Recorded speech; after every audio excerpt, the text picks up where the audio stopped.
윤석열 대통령이 민주노총의 지난주 도심 집회에 대해서 이 공공 질서를 무너뜨린 행태라고 강하게 비판을 했고요. 조금 전이었습니다. 오늘 오전에 정부와 여당이 당정 협의회를 열고 이 불법 전력이 있는 단체의 집회를 제한하는 방안을 검토하기로 했습니다. 예, 이런 가운데 이낙연 전 민주당 대표 사실상 국내 정치 복귀를 선언하고 나서는 발언이 있었습니다. 관련 내용 포함한 정치권 이슈들 두 분과 짚어보겠습니다. 최수영 시사평론가, 김성환 시사평론가 나오셨습니다. 어서 오십시오, 두 분. 안녕하세요. 네, 안녕하세요. 자, 어제 윤석열 대통령이 이제 G7 순방 이후에 첫 국무회의를 했는데 여기서 했던 이제 뭐 여러 발언들이 있었습니다. 이제 순방 성과에 대해서도 얘기를 했고요. 근데 이제 한 가지 이제 주목된 게 이제 지금 저희가 이야기했던 이 민주노총의 집회와 관련해서 좀 굉장히 강력한 메시지를 내놨는데 일단 두 분께서는 이 발언에 대해서 먼저 좀 어떻게 들으셨는지 들어보겠습니다. 사실 그날 이제 민주노총 집회, 저도 그날 이제 이 일대를 지나가다가 굉장히 말하자면은 그때 불편을 겪었습니다. 근데 그날 집회를 한 걸 보면은 그 사실 원래 집회 목적은 이제 신고할 때는 그날 당일부터 0시부터 그 다음날 12시까지 한다 이렇게 얘기를 해놓고 이게 이제 경찰에서 불허를 하니까 편법을 씁니다. 어떻게 썼냐면 5시까지 이제 경찰이 불허하니까 5시부터는 그러면 이태원 추모제 200일 집회를 하겠다는 식으로 해가지고 이걸 허가를 얻어냅니다. 왜냐하면 현재 그 집시법 15조에 의하면 관혼상제 관련한 그 집회 시는 보장하도록 되어 있거든요. 야간에도. 그래서 합니다. 그런데 어떻게 됐습니까? 실제 뭐 관련한 집회를 했습니까? 그게 아니라 도로 8개 차로 가운데 4개 차로 막아놓고 밤새 그 다음날 새벽까지 술판 버리고 온 도로를 그야말로 쓰레기장으로 만들지 않았습니까? 그러니까 이게 꼭 그렇게 1박 2일 집회를 해야만 민노총의 요구나 민노총의 얘기가 정당화되고 국민들에게 전달되는 건 아니지 않습니까? 5시까지 해도 충분했을 텐데. 그런데 편법으로 우회로를 뚫어가지고 그렇게 해서 마치 이태원 200일 추모 집회 하듯이 해가지고 결국은 도심 야간 어떤 마비시키고 그다음에 시민들에게 그렇게 엄청난 불편과 그렇게 피로감을 줬다는 여기에 대해서 대통령께서는 어떤 불법 행위가 있어서도 안 되고 집회와 시위가 보장하는 취지는 이해하고 거기에 대해서 충분한 건 우리가 용인하겠지만 그 선을 넘어서는 것에 대해서는 우리가 엄정히 관리하겠다. 왜냐하면 국민 생활에 불편을 주거나 우리한테 굉장히 말하자면 시민 생활에 굉장히 우려감을 주는 행위에 이런 행위에 대해서는 당연히 국가가 보호해야 되는 거 아닙니까? 저는 그런 차원에서 대통령께서 이렇게 법치를 강조하신 것이다 이렇게 해석을 하고 있습니다. 네, 어떻게 좀 들으셨습니까? 네, 이게 불법입니까? 그거부터 제가 여쭤보고 싶어요. 집회 신고 낸 거잖아요. 그리고 뭐 폭력 집회를 한 것도 아니고요. 시민을 위협한 것도 사실은 아닙니다. 그런데 마치 때려잡아야 될 대상인 것처럼 대통령이 직접 나서서 불법이다 아니다 이렇게 규정해버리면 그러면 다른 집회 시위는 어떻게 할 겁니까? 예를 들면 차도를 점거한다거나 이렇게 했을 때는 어떻게 해야 되는 거죠? 그러니까 어떻게 형평성을 맞출 겁니까? 그러니까 헌법상 권리예요. 집회 시위의 자유의 경우에는. 윤 대통령도 법조인 아닙니까? 근데 집회 시위의 자유를 누리기 위해서는 다른 시민들한테 일정하게 불편을 줄 수밖에 없는 겁니다. 그 균형을 어떻게 맞출 것이냐 이런 부분에 대한 고민이 사실은 있어야 되는 거고요. 그리고 지금 현행 집시법에도 폭력행위라든가 이런 것들을 했던 단체의 경우에는 집회를 일정 부분 허가를 내주지 않을 수 있는 이런 조항들이 있어요. 그러니까 마치 아무것도 없는 것처럼 얘기를 하면서 민노총이 뭔가 집회를 한다거나 아니면 단체 행동을 한다거나 하기만 하면 마치 이거는 뭐 조직폭력배 다루듯이 이렇게 공권력이 다뤄서 되는 것인가 여기에 대해서 의문을 일단 갖고 있고요. 그러니까 국민들이 불편해하실 수 있다고 봐요. 그리고 아마 볼썽사나운 모습처럼 보였을 거라고도 저도 생각하거든요. 근데 그런 부분에 대해서는 여론상으로 국민들이 비판을 받을 수 있다고 생각하지만 그렇다 하더라도 다른 집회 시위 자유를 다 통제할 것처럼 얘기를 하는 것은 그건 과잉 금지에 해당이 될 수 있다 이렇게 생각합니다. 예, 윤석열 대통령도 사실 이 노조 집회 불법 행위에 대한 용납이 없다라는 발언을 내놓으면서 전 정부가 불법 집회와 시위에 대한 법 집행 발동을 사실상 포기해서 이런 일이 일어났다라는 취지의 발언들을 좀 내놨습니다. 그 부분은 어떻게 들으셨습니까? 그러니까 이게 좀 애매한 지점은 있어요. 왜냐하면 이제 지난 정부에서 이제 그 농민운동가 백남기 씨가 경찰의 물대포를 맞아 사망하는 사건이 있지 않았습니까? 그 이후에 이제 경찰이 말하자면 그 물리력을 동원하는 게 매우 이제 제한적으로 행사가 됩니다.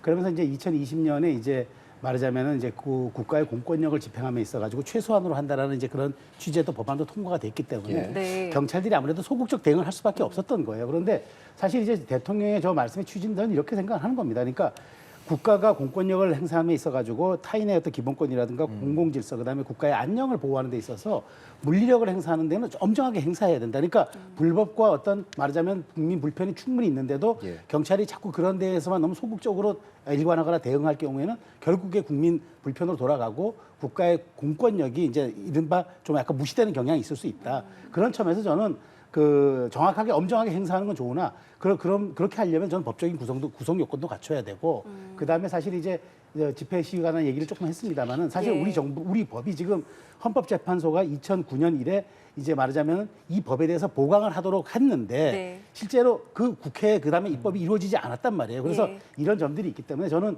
대통령의 말씀이 있었고 또 여당에서는 관련해서 지금 이 법안을 추진하겠다고 하니까 네. 저는 이런 점에서는 조금 이거는 여야를 따지지 말고 대통령이 뭐 집회와 시위를 엄격하게 제한하려고 한다 이렇게 하지 말고 네. 국민 불편을 주지 않는 선에서는 분명히 집회 시위가 이루어져야 되는데 그런 부분에 대해서는 여야가 좀 공감해가지고 이 입법 취지를 좀 살려서 갔으면 좋겠어요. 저는 그런 측면에서 대통령 발언은 아마 국회가 이런 걸 좀 제도화 시켜달라는데 방점을 찍은 건 아닌가 그렇게 생각을 합니다. 실제로 당정은 집시법 개정을 이제 추진하고 있고 오늘 아침에 이제 논의를 시작하기도 했습니다. 그리고 저희가 지금 이야기한 이 두 가지 내용들도 이제 담겨져 있는 것으로 전해지고 있는데 이런 움직임 좀 어떻게 보세요? 일단 민주당이 동의하지 않을 거고요. 예. 야당이 동의하지 않는 상황이기 때문에 네. 집시법 개정으로까지 가지는 않을 것이다 이렇게 생각하는데요. 다만 이제 이런 생각은 해요. 그러니까 전임 정부나 어떤 정부도 마찬가지인데요. 권력을 잡고 나면 뭔가 반대하거나 자신과 다른 목소리를 내는 것에 대해서 매우 불편하게 생각합니다. 근데 그러면 그게 어떻게 표출이 되느냐 하면은 바로 이런 방식으로 표출되는 거예요. 마치 하나의 사례가 전체의 사례인 것처럼 얘기를 한다거나 또 그 사례를 규제하기 위해서 자꾸 더 강경한 대책들을 내놓게 되는 거예요. 일종의 악순환에 빠지게 됩니다. 그러니까 그런 악순환의 고리에 이미 들어간 거 아닌가 이런 우려가 좀 되고요. 그래서 저는 뭐 예를 들어서 전임 정부가 예. 마치 경찰권 발동을 사실상 포기한 것처럼 이렇게 얘기하는데요. 만약에 포기했다고 하면요, 제가 볼 때는 태극기 집회하고 정광훈 목사 집회 포기한 거예요. 아마 주말에 서울 도심에 나와 보신 분들은 아실 거예요. 그러니까 도대체 몇 년 동안 서울 도심 계속 교통 정부 정체 빚게 만들고 이렇게 했던 시위가 태극기 집회하고 정광훈 목사 집회 아닙니까? 왜 그거에 대해서는 한마디도 안 합니까? 즉 국민의힘이 정광훈 목사하고 선긋기 하려고 하는 거 아닙니까? 근데 왜 그런 집회에 대해서는 아무도 얘기 안 합니까? 그건 허가받았으니까요. 민노총 집회는 허가받지 않았습니까? 똑같잖아요. 그러니까 받은 것에 대해서 일정하게 불편함을 끼치는 것 가지고 문제를 삼게 되면 그럼 집회 시위 자유 보장하지 말아야 되는 거예요. 그러니까 왜 이렇게 접근하는지 잘 모르겠고요. 아까 말씀하셨던 것처럼 2009년도에 헌법재판소가 야간 집회 금지하는 조항 위헌이라고 판단했어요. 근데 만약에 국회에서 집시법 바꿔가지고 야간 집회 못하도록 규제해버리면 그럼 어떡할 겁니까? 다시 헌법재판소가 또 위헌 판결 또 내려야 되는 거예요? 헌법재판소가 그때 위헌 판결 내릴 때 예를 들면 이런 거예요. 학교 그 학부모가 만약에 학교 앞에서 시위한다고 치죠. 직장 다 다니고 난 다음에 만약에 저녁에 해질 무렵에 집회 시위를 한다고 가정하면 그러면 어떡할 겁니까? 그러니까 일몰 이후에 집회 금지했던 거 아니에요. 그런 사람들은 그럼 집회 시위도 못하게 한다는 결론으로 가게 되는 거 아닙니까? 그렇기 때문에 야간 집회를 규정하고 있는 금지하는 것은 이건 과잉 금지에 해당이 된다 이렇게 본 거예요. 그리고 난 다음에 나중에 또 다시 판단을 했잖아요. 자정 이후에 집회하는 것은 그거는 그 금지할 수 있도록 하는 정도의 얘기가 나왔던 건데요. 예. 그러니까 최소한 집회 시위가 보장되어야 하는 헌법상 권리에 대해서 최대한의 그러니까 그 권리를 침해하는 것에 대해서는 최대한의 절제를 해야 된다고 하는 게 헌법재판소의 판결 취지였던 거예요. 근데 밤에 야간에 예를 들어서 집회 신고 내고 난 다음에 거기에서 밥 먹었다. 뭐 도시락 펼쳐놓고 또 술도 마셨다. 그러면은 이제 앞으로 야간 집회 못하게 해야지. 왜 논리가 그쪽으로 갑니까? 국민들도 엄연하게 그거 지켜보고 있고 언론에서도 비판하잖아요. 그러니까 헌법재판소의 취지가 그 시위에 관한 이런 부분에 대해서 너무 제한을 두지 말라는 취지는 저도 동의해요. 그런데 예. 그때 판결이 나면서 자정 이후 10시부터 0시부터 그 다음날 6시까지는 공백이 생겨버렸어요. 여기 네. 된 입법화가 안 됐어요. 그래서 그러다 보니까 지금 이게 공백 상태로 남아 있는 거죠. 그러니까 저는 그거죠. 자, 그 민노총이 그렇게 집회를 할 때 그렇게 정말 민노총의 취지와 그런 것이 온당하고 했다면 그걸 얘기했었어야지. 그게 안 되니까 이태원 추모제 200일 집회를 하겠다고 그 편법 신고를 해가지고 결국은 도심을 술판으로 8개 차선 중에 4개 차선을 막고 거기서 술판을 벌였단 말이에요. 그러니까 술판이라는 게 저는 이제 강조되는 것보다는 예. 오히려 그렇게 이태원 추모제 200일 집회를 한다 해놓고 그렇게 변질된 집회하는 게 그게 정신에 민노총 정신에 맞는 겁니까? 그러니까 저는 그걸 지적하는 거니까 그러니까 이렇게 오지 않기 위해서라도 국회가 저는 이 말하자면 이 사각지대 0시부터 아침 예, 6시까지에 대해서 예. 법을 만들어 줘야 한다는 거죠. 그런데 그렇다면 저는 여야가 이건 합의해서 법을 만들 때 다만 헌법재판소의 취지도 존중해야 되지만 기본적으로 국민 생활에 불편함이 없도록 엄격하게 제한선을 두는 것도 왜냐하면 이게 국민들 숙면을 취하는 시간 아닙니까? 그렇기 때문에 이 부분에 대해서는 저는 여야 할 것 없이 조금 더 엄정한 시각이고 이 입법을 해야 한다. 저는 그렇게 말씀드린 거예요. 헌법재판소의 취지 저도 동의합니다. 네, 뭐 그럼 법률적으로는 여러 논란의 소지가 있다고 생각하는데요. 다만 이제 뭐 노조 때리기를 하면 윤 대통령 지지율이 자꾸 올라서 그런지는 모르겠는데요. G7회의 정상회의 끝나자마자 다시 또 얘기를 꺼내는 거예요. 그러니까 한번 보십시오. 윤 대통령이 외교에 있어서 굉장히 큰 성과 낸다고 얘기하고 있잖아요. 일본에 대해서는 성의 있는 호응 조치 기다리겠다. 그러면서 선의에 기대요.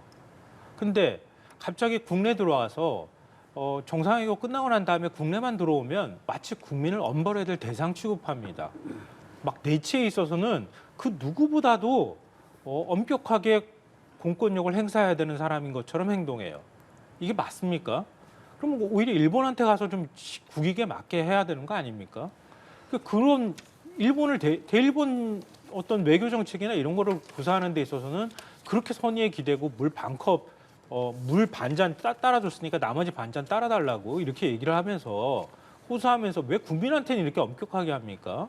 그러니까 장기적 시각을 갖는 외교와 내치를 또 똑같이 등치시키는 거는 조금 과한 것 같고요. 그러니까 외교에서 외교할 일이 있는 거고 저는 대통령께서 귀국하자마자 어쨌든 민노총의 1박 2일 집회가 굉장히 논란이 됐던 건 사실이었기 때문에 그 부분에 대해서 국무회에서 저는 얘기를 한 것이라고 보고 예. 꼭 노조 때려잡고 뭐 노조 탄압하고 이래서 대통령 지지율이 올라간다? 그것 또한 좀 과도한 해석이라고 보고요. 저는 예. 엄격한 법질서, 국가가 공권력으로서 국민의 안녕과 질서를 위해서 어떻게 공권력을 행사해야 되는지 그 기준에 대해서 저는 대통령께서 국민을 통한 발언이다 이렇게 저는 생각을 합니다. 그러니까 너무 예. 뭐 그렇게 해석할 수는 있겠으나 그렇게 너무 과도하게 예. 그렇게 좀 평가하는 것은 좀 온당치 않다고 생각합니다. 예. 여야의 협조가 필요하다고 계속 강조를 해주셨습니다만 사실 민주당에서는 전혀 뭐 아예 여기에 대해서는 뭐 반응하지 않고 있고 네. 거부 의사를 확실하게 밝히고 있고 어제 대통령의 발언에 대해서 뭐 민노총도 그렇고 정의당도 그렇고 상당히 좀 강력한 반발의 메시지를 내놨거든요. 이 부분은 어떻게 좀 해결해 나가야 될까요? 그렇죠. 저도 국민의힘이 이 법을 개정한다고 얘기를 했지만 실제로 예. 개정할 힘이 없지 않습니까? 예. 민주당이 동의를 해줘야 국회가 예. 이제 법을 통과시킬 수 있을 텐데 그러다 보니까 결국 이 법 또한 지금 또 진영 대결로 치닫고 있는 또 하나의 사례라고 저는 생각이 되는데요. 사실 저는 어저께 노무현 대통령 묘역 가가지고 모든 사람들이 다 거기 가서는 협치와 이런 노 대통령의 정신 계승 외치면서 막상 현장 정치 돌아오고 나면은 아무것도 또 아무 일도 없었다는 듯이 다시 진영 대결과 극심한 이렇게 정말 그 대결 구도로 치닫는데 제가 말씀드린 건 그거잖아요. 국민의 좀 안녕과 국민의 어떤 그런 편안한 보호를 위해서라면 여야가 그렇게 입법 공백이 남은 부분에 대해서는 조금 협의해서 해야지 단 한치도 양보할 수 없고 우리는 절대 협조할 수 없고 이렇게 선을 그어버린다면 정치가 정말 한 발짝도 나가지 못하지 않습니까? 뭐 어제 노무현 대통령 그 행사, 그러니까 역사는 그래도 더디지만 진보한다는데 뭐 더디지만 진보하는 형태를 좀 정치권이 좀 보여줬으면 좋겠습니다. 그러니까 한치도 우리가 양보할 수 없고 한치도 우리가 이건 동의할 수 없다 이렇게 표현한다면 정치가 어떻게 갈등 해소를 할 수 있겠습니까? 그런 점에서 국민의힘은 이걸 너무 밀어붙일 건 아니라 민주당을 설득시켜내고 또 민주당은 이 부분에 대해서는 대통령의 말씀이 꼭 국민을 갈라치려는 것이 아니라 국민의 안녕과 질서를 좀 이렇게 보호하자 이런 측면에서는 접근했으면 좋겠어요. 근데 이거는 이렇게 접근하면 안 돼요. 굉장히 우려스러운데요. 왜냐하면 집시법에 공공의 안녕을 해치는 경우에는 집회 시위 제한할 수 있도록 돼 있어요. 이미. 그러니까 예를 들어서 폭력 집회를 한다거나 아니면 어떤 손괴를 미친다거나 위협적인 행동을 할 경우에는 집회 시위 자유 제한할 수 있도록 돼 있단 말이에요. 그리고 소음기, 확성기 소음 규제도 있잖아요. 그러니까 예를 들어서 확성기 소음 규제 있는데도 불구하고 국민들이 고통스러워한다고 하면 그걸 어떻게 조정할 것이냐 이런 얘기는 얘기할 수 있겠지만 네. 특정 단체 집회 가지고 전체 집회 시위 자유 제한하는 문제까지 나아가는 거는요. 비유를 하자면 밤에 도둑이 자꾸 출몰하니까 국민들 전체 밤에 야간 통행 금지시키겠다고 얘기하는 거랑 뭐가 다릅니까? 그렇게 접근하면 진짜 안 돼요. 그리고 이걸 왜 이념으로 얘기합니까?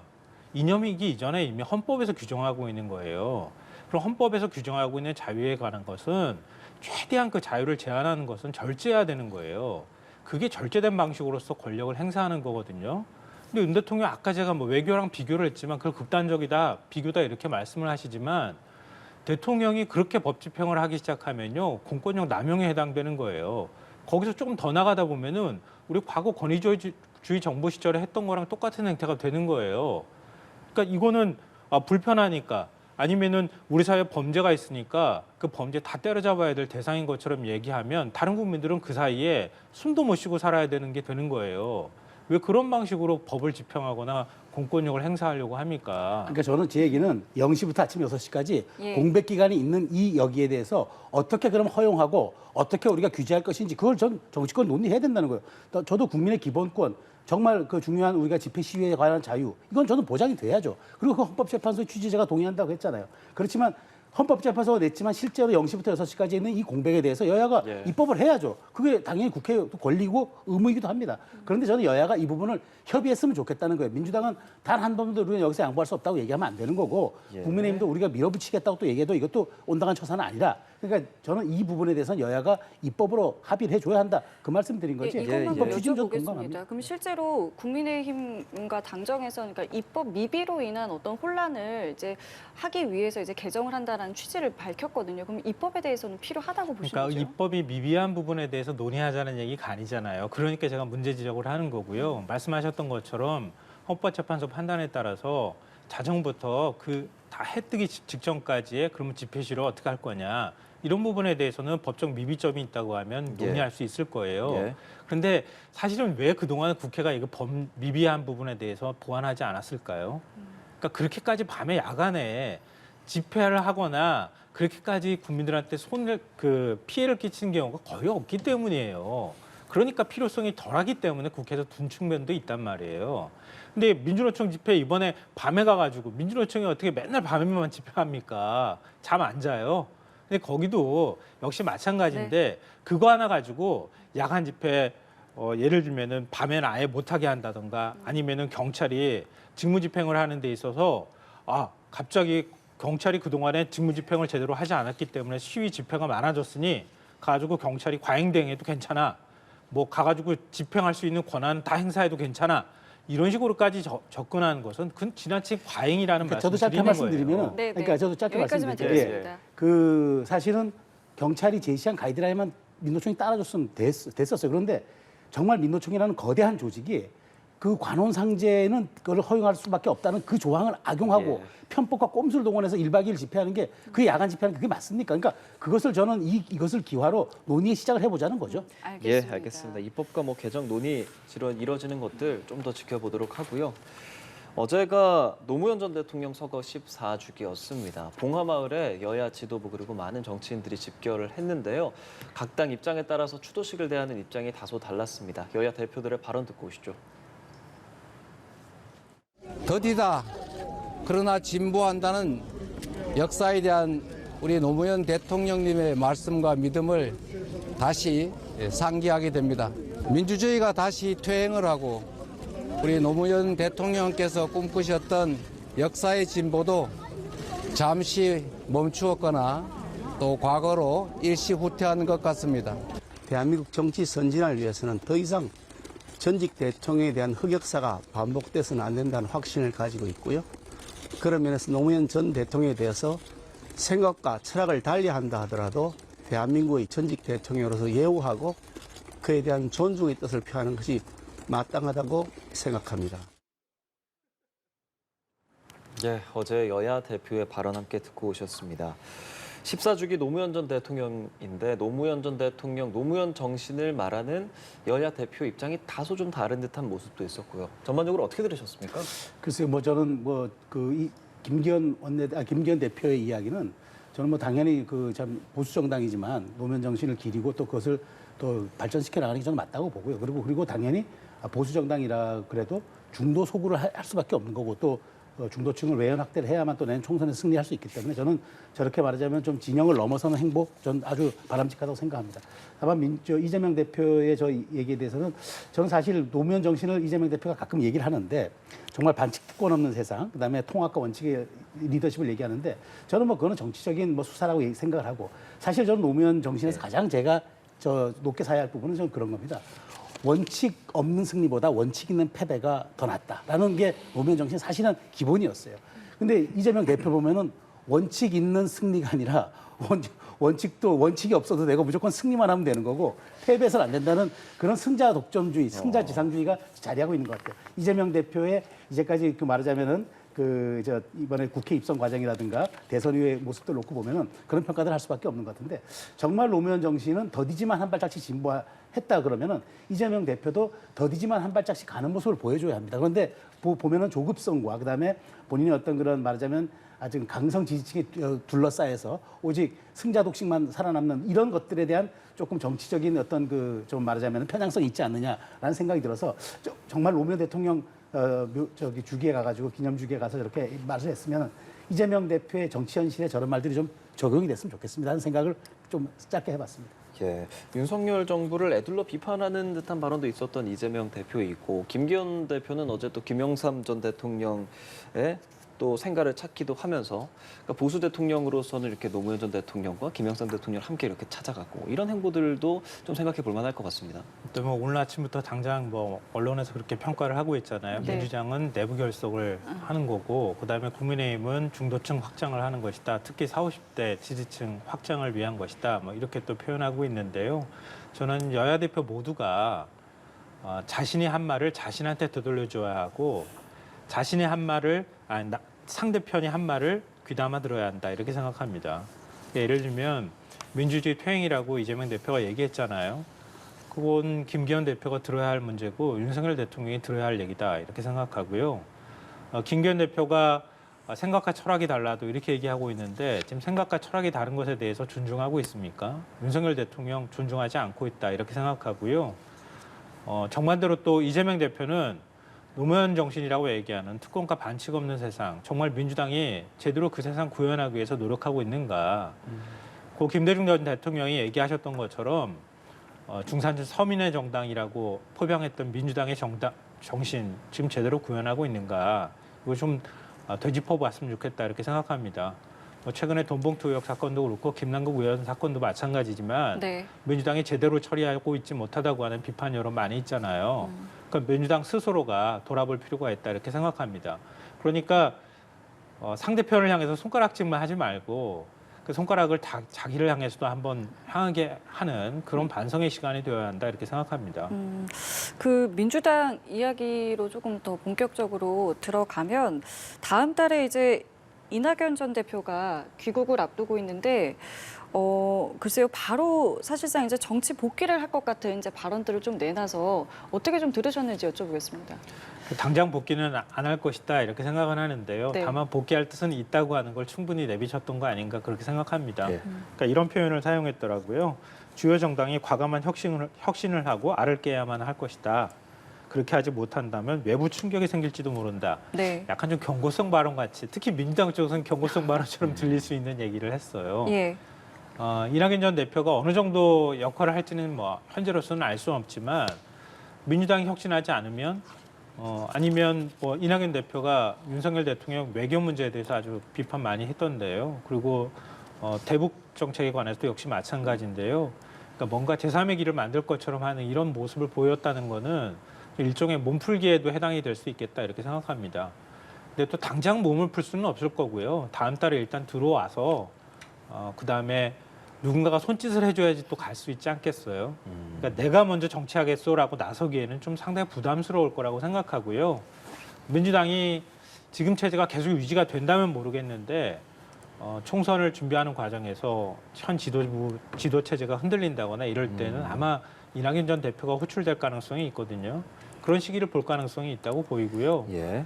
그렇지 않다. 만약에 그런다면 국민의힘을 향하는 얘기가 될 수도 있다고 저는 생각해요. 그러니까 지금 어찌 됐든 간에 윤석열 정부 들어서서 뭐 지금 아까 이재명 대표 얘기 나왔던 것처럼 민주주의가 퇴행하고 있다 이렇게 지적을 받고 있잖아요. 그런 부분에 있어서 좀 더 민주당 민주 세력이 결집할 수 있는데 역할을 할 수 있겠다고 하면 그런 부분에 대해서 일종의 역할을 찾을 가능성도 저는 있다고 생각합니다. 어찌됐든 간에 뭐 정치를 할 가능성은 충분히 내비친 그런 발언이었다고 생각합니다. 이게 미국 출판 기념회에서 한 말인데 이 발언이 또 주목받는 게 아무래도 당내 리더십에 대한 우려 섞인 시각들이 민주당 내에서도 있어서이지 않을까라는 생각을 하는데 윤건영 의원은 새 혁신기구의 지도부 전권 위임해야 하고 재창당 수준으로 변화해야 한다. 이게 어느 정도 좀 공개적으로 어떤 이재명 대표의 이선 후퇴를 좀 염두하고 말한 것이 아니냐 이런 시각도 있습니다. 지금 이낙연 전 대표, 예. 이낙연 전 대표가 지금 들어오면은 구심점이 될 거냐 안 될 거냐 여러 가지 논란이 많잖아요. 예. 저는 답은 명쾌하다고 봐요. 이낙연 대표가 뭐 정계 은퇴하고 미국 갔습니까? 그거 아니에요. 그냥 정치적 휴지기를 갖겠다고 1년 잠깐 간 겁니다. 그러니까 새 정부 출범하니까 윤석열 대통령의 국정이 1년이 전개될 테고 이재명 대표가 당선됐으니 이재명의 민주당은 당분간 이재명의 시간이고 네. 그러다 보니까 미국 간 거예요. 미국 가서 정치적 휴지기를 가진 거지 정계 은퇴해서 현실 정치에 말을 안 하겠다 한 건 아니잖아요. 저는 메시지가 분명하다고 봅니다. 지금 이낙연 대표가 그 말도 재창당 수준 이런 이야기도 이제 윤건영이 통해서 했지만 네. 실제로 이낙연 대표가 이런 말을 했어요. 정치가 길을 잃었다. 국민이 마음 들 곳을 지금 찾지 못하고 있다. 국민이 마음 들고 갖게 하는 것이 정당의 도리다. 자, 민주당이 대안이 아니라고 얘기를 한 거예요, 지금. 이게 애둘러 얘기한 겁니다. 그러니까 야당 지도자이기 때문에 여당을 저는 윤석열 정부를 비판할 수 있다고 보고 당연하다고 생각하는데 민주당에 대해서도 야당이 국민의 마음을 끌어잡을 수 있고 국민의 마음을 담는 지금 대안이 못 되고 있다고 명쾌하게 지적을 한 거예요. 그렇다면 이 얘기는 무슨 얘기입니까? 본인이 이렇게 해서 제가 말하자면은 이렇게 지지부진하고 국민의 여망에 부응하지 못하고 대한정당 수권정당으로 자리매김하지 못할 경우에는 본인이 역할하겠다는 얘기를 한 거예요. 그리고 현실 정치는 사실 세력입니다. 지금 그러니까 이른바 친명 세력을 제외하고 나서 가장 많은 숫자와 가장 많은 세력 가진 사람이 결국 또 이낙연 개일 수밖에 없어요. 그렇기 때문에 총선을 지금 10개월밖에 앞둔 시점이기 때문에 얼마 남지 않았기 때문에 네. 이재명 대표의 귀국은 당연히 주목받을 수밖에 없고 내부 권력 투쟁의 모습을 띌 수밖에 없고 이낙연 대표의 귀국은 예. 내부 권력 투쟁의 모습을 띌 수밖에 없는데 여기에 이재명 대표가 어떤 리더십과 어떤 당의 수습 방안을 보여주고 그다음에 장기적으로 총선까지 의원들에 대한 갈등 관리를 어느 정도 할 것인가. 저는 이게 가장 중요한 포인트라고 봐요. 그래서 네. 이 부분이 흔들리면 이낙연에 대한 다시 호출은 이루어질 것이고 이낙연 대표의 역할은 자연스럽게 좀 부상할 것이다. 그건 전망이 됩니다. 실제로 민주당 내에서 참 여러 목소리들이 나오고는 있고 그 가운데 이제 하나가 강성 지지층과의 어떤 결별을 요구하는 이제 목소리가 강하게 나오는데 이제 비명계 의원들을 향해서 이제 욕설 문자를 지속적으로 보낸 강성 당원을 어제 제명을 했단 말이에요. 이것을 이제 두고 이제 당 기강 잡기의 일환이다라고 하기는 했습니다. 이런 움직임 좀 어떻게 보고 계세요? 일단 그동안에 이른바 팬덤 정치다 이렇게 얘기가 될 만큼 예. 이른바 비명계 의원들한테 굉장히 많은 문자 폭탄이 갔다고 하는 그런 얘기들 계속 있어 왔던 거잖아요. 예. 좀 늦었다 이렇게 생각은 하는데요. 그러니까 이번 당원을 징계한 거는 이재명 대표 뭐 얘기 흘러나오는 얘기로 보면 앞으로 이런 건 용납하지 않겠다 이렇게 네. 얘기를 했다고 하는데 아주 일부일 거예요. 제가 볼 때는. 그러니까 이 강성 지지층이라고 하는 사람은 너무 과한 거였던 거죠. 그러니까 예를 들면 의원들한테 막 욕설도 보내고 뭐 어머니를 비유하는 뭐 이런 것들도 뭐 굉장히 심한 사례였던 것 같아요. 그러니까 그동안에 그러면 사례가 없었느냐? 그러니까 그런 면에서 제가 좀 늦었다 이렇게 말씀을 드리는 건데요. 이런 당원을 제명 조치한 것과 이른바 이제 언론에서 자꾸 이렇게 빗대가지고 얘기하는 것처럼 개딸이라고 하는 사람들의 어떤 지지층 팬덤이나 이거하고는 저는 분리되어야 한다고 생각해요. 그러니까 강성 지지층이라고 해서 다 그렇게 문자 폭탄 보내는 건 아니란 말이에요. 그럼 욕설 문자 폭탄 보내지는 않아요. 그러니까 왜 당 정책을 운영하는 데 있어서 당을 운영하거나 아니면 어떤 상대 당과 관련해서 또 당 내부를 향한 비판의 목소리를 낼 때 그렇게 합니까? 당원들이 당연히 목소리 낼 수 있어야죠. 당원들이 그러면은 가만히 있어야 됩니까? 그게 무슨 당원입니까? 당원이 자기 목소리를 내는 거죠. 그리고 언론에서도 굉장히 팬덤이다 이렇게 얘기하면서 개딸로 지칭을 하는데 개딸이 누군지 정확하게 알고 얘기하는지 잘 모르겠어요, 저는. 그러니까 오히려 개딸이라고 하는 사람들, 자처하는 사람들 보면 60대도 굉장히 많다고 하고요. 40, 50대 굉장히 많다고 하잖아요. 특히 20대 여성 20, 30대 여성 지지층이 그 개딸이라고 흔히들 표현하는 그런 지지층으로 얘기가 되고 있는데 그렇지 않다고 하는 거 아닙니까? 그러니까 민주당이 지금 이런 상황에서 좀 더 적극적으로 대여 투쟁을 해야 된다고 하는 목소리를 갖고 있는 당원 지지층도 있을 거예요. 그러니까 그런 거를 구분하지 않고 마치 하나로 다 묶어가지고 다 모든 걸 뭐 이 사람들에 대해서 제재를 하게 될 경우에는 팬덤이 사라진다거나 아니면 강성 지지층 목소리가 사라질 것처럼 얘기하는 것은 한 사례를 가지고 너무 일반화하고 확대 해석하는 것이다 이렇게 생각합니다. 예, 강성 지지층의 욕설 문자 뭐 이것들이 나온 게 사실 뭐 이재명 대표 체포동의안 그때부터 더 강해졌다라고 말을 하고 있고 그래서 더 늦지 않았느냐라는 비판들이 나오는 건데 강성 지지층과 완벽하게 결별을 선언하지는 않는 이재명 대표입니다. 물론 이번에 이런 조치를 하기는 했지만 앞으로 더 강하게 결별로서 표시를 하게 될지 혹은 지금 정도로 침묵으로 일관하게 될지 어떻게 생각하세요? 향후 저는 이재명 대표의 의지를 엿볼 수 있는 대목이라고 생각합니다. 예. 그러니까 이재명 대표가 이런 부분에 대해서 강하게 그렇게 반발하지 않았어요. 그리고 강하게 리더십을 행사하거나 징벌하지 않았어요. 문재인 전 대통령께서 그때 이제 말하자면 지지자들의 문자 폭탄에 대해서 양념 같은 거라고 말씀하시는 순간 그게 제어가 안 됐듯이 이재명 대표가 이런 부분에 대해서는 지금 보여주듯 이런 명쾌하고 그다음에 단호한 리더십을 보여줘야 하는데 그러지 못하고 뜨뜻미지근하게 오히려 약간 방조하고 부추기는 듯한 언행도 사실 있었어요. 그러다 보니까 얼마 전에 뭐 해프닝입니다만은 농촌 활동 가가지고 수박 먹는 사진이 언론에 공개되면서 예. 이게 신호를 보낸 거다. 이른바 수박을 처단하라는 신호를 보낸 거다라고 해서 또 언론과 온라인상이 들끓었어요. 자 이렇게 오게 된 가장 큰 원인이 누굽니까? 이재명 대표 본인에게 있는 거예요. 그렇기 때문에 저는 여기에 일회성으로 그치는 안 되고 예. 최소한 저는 그래요. 이게 민주당이 대중정당이고 당연히 수권정당이 되려고 그러면은 강성 지지층의 목소리에만 둘러싸이면 안 돼요. 강성 지지층의 목소리는 뭐 국민의힘도 마찬가지입니다만은 단일 대우를 형성하고 집단 어떤 지성을 하는 것처럼 보이지만 실제 그게 생각의 다양성을 막고 또 생각의 획일화를 가져와요. 그렇기 때문에 정당으로서는 결속력과 어떤 내부 동력을 가지는 데 주요하지만 이게 정말 그야말로 중독돼 버리면요 앞으로 나아가지 못해. 역사는 더디지만 진보한다 그러면 최소한 저는 중도의 목소리, 그다음에 다양한 국민의 목소리를 수렴하는 정당이 결국 저는 대권을 잡을 수밖에 없다고 생각을 하거든요. 그런 측면에서 놓고 보면 이재명 대표가 흔들리는 당장의 자기 리더십을 보완하기 위해서 권리당원이라든가 강성 지지층의 목소리 이런 것들을 반영하고 끌어안으려는 그런 욕심은 이해하지만 실제 그렇게 갈 경우에는 저는 민주당이 대중정당, 수권정당 못 간다고 봐요. 그래서 이재명 대표가 이번에 리더십 보여준 것처럼 정말 여기에 대해서 친명에게 둘러싸인 그런 목소리만 보다는 오히려 이런 부분에 대해서는 좀 더 단호하고 조금 더 어떤 이런 부분은 본인이 더군다나 여러 가지 본인이 어떤 그동안에 내뱉었던 말들 때문에 대한 리스크들도 있지 않습니까? 그래서 저는 이재명 대표가 이런 부분에 대해서는 더욱더 엄중하고 도덕적이고 윤리적인 잣대를 좀 들이대 주는 게 저는 이재명 대표의 좀 미래 정치에 혹은 미래 어떤 동력을 위해서라도 나쁘지 않을 것이라고 생각이 듭니다. 네, 굉장히 좋은 지적해 주셨고요. 이재명 대표가 그동안에 좀 과한 측면에 대해서는 경고의 메시지도 몇 번 날렸잖아요. 예. 그러니까 그런 부분에 대해서 견제 안 하는 건 사실은 아닌데요. 그러니까 그러니까 정당 민주주의라고 하는 측면에서 보면은 국민의힘에서는 반대 목소리를 내면 그냥 바로 그냥 딱 잘라버리고 윤리에서 징계하면 모르겠지만 국민의힘처럼 그렇게 하면 모르겠지만 민주당은 최소한 저는 그러면 안 된다고 생각해요. 그러니까 다양한 목소리가 공존해야 되는 거죠. 그러니까 너무 지나친 소수의 목소리가 확대 해석돼도 안 되는 것이지만 네. 그런 목소리를 냈다고 해서 그런 사람들을 배척하거나 배제의 대상으로 삼아서도 안 된다고 생각해요. 오히려 국민의힘이 윤석열 대통령 매일 자유 얘기하잖아요. 그러니까 오히려 사람들이 표현의 자유를 얘기할 수 있고 당원들이 당 운영에 있어서 적극적인 목소리를 내는 거 그거 오히려 권장해야 될 일이지 그거를 잘못됐다고 팬덤이라고 몰아세울 일은 아니라고 생각해요.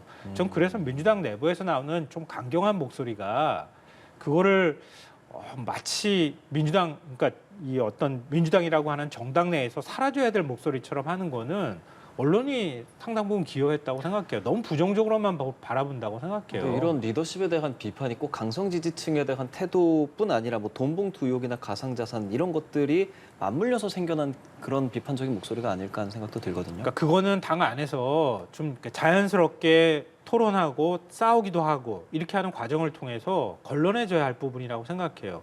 그리고 그걸 책임성 있게 당 지도부하고 의원들이 어떻게 바깥으로 끄집어내가지고 당의 당론으로 만들 것인가 이런 것에 관한 문제라고 생각하거든요. 저는 비판하는 입장이에요. 김남국 의원 그렇게 무작정 옹호하면 다시 조국행항이 빠진다고 저는 생각하거든요. 그러니까 이렇게 얘기하잖아요. 저도 그렇게 얘기하고 있고요.